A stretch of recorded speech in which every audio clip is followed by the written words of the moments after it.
Green point স্টাডির পক্ষ থেকে সবাইকে জানাই আন্তরিক শুভেচ্ছা। তোমরা কেমন আছো? আশা করি ভালো আছো।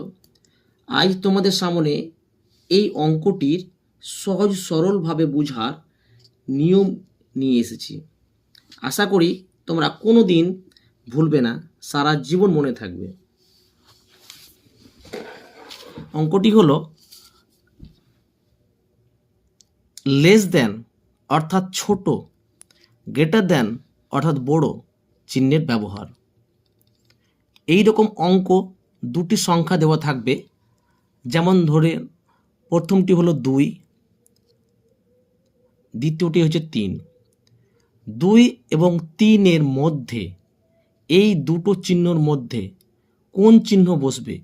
অনেক সময় আমরা কনফিউজ হয়ে যাই যে কোন চিহ্নটি বসবে শেখার পরেও। আশা করি কোনো দিন ভুলবে না আজকে এই অঙ্কটি বুঝে নিলে। এই ছোট চিহ্ন বড় চিহ্ন মনে রাখার বিষয়টা সর্বপ্রথমে ছোট চিহ্ন কোনটা আর বড় চিহ্ন কোনটা। ছোট চিহ্ন দেখতে হবে যে ছোট চিহ্ন, এটা হলো ছোট চিহ্ন। এটাকে মনে রাখার একটা বিষয় হচ্ছে যেটা, যে ধরে নিতে হবে এটা তীর, একটা তীরের বাম দিকে কিন্তু তীরটা আছে, তীরের মুখটা বাম দিকে আছে, তো এটা ছোট চিহ্ন। আর যদি ডান দিকে থাকে তাহলে বড় চিহ্ন। এবং এই সংখ্যাটা, এই দুটো সংখ্যার মধ্যে কোন চিহ্ন বসবে? প্রথমে আছে 2, তারপরে আছে 3, এই মিডিলে কোন চিহ্ন বসবে? তাহলে আমরাকে বুঝতে হবে এই 2 সংখ্যাটা এই 3 সংখ্যার চেয়ে ছোট না বড়।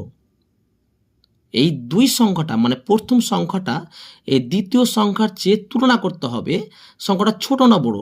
তো ছোট চিহ্ন না ছোট, যদি ছোট হয় তাহলে ছোট চিহ্ন বসে যাবে। তো ছোট চিহ্ন বসিয়ে দিচ্ছি আমি। তাহলে এই 2 সংখ্যাটা 3 সংখ্যার চেয়ে ছোট, তাহলে ছোট চিহ্ন বসে যাবে। এই ছোট চিহ্ন বসিয়ে দিলাম।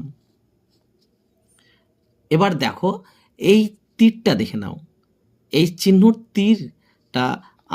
তীরটা কি ছোট দিকে থাকবে? সব সময় এই তীরটা ছোট দিকে থাকে, এটা মনে রাখবে, তবে কোনো দিনই ভুলবে না। এবার দ্বিতীয় অঙ্কটা বলছি। আবার দ্বিতীয় অঙ্কটা হচ্ছে 3। প্রথমে আছে 3 আর তারপরে আছে 2। মিডিলে কোন চিহ্ন বসবে? 3।